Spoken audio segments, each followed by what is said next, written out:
Kinilabutan ang ilang motorista na bumabagtas sa kahabaan ng NLEX nang makita ang dalawang kabaong na nakahambalang sa expressway kagabi.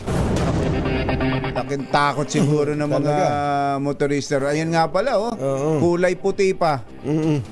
Eh, nakakatakot talaga yan. Biruin mo makakita ka ng kabaong sa expressway. Sa video ng digital creator na si Noel Luartes, makikitang pati telang puti mula sa loob ng kabaong ay nilipad din sa daan na nakaagaw ng pansin ng mga motorista. Maririnig din sa video na hindi maiwasang matakot ng uploader sa nakita, ngunit nakuha pa rin magbiro. Sa una ay nakala ni Luartes na isa lamang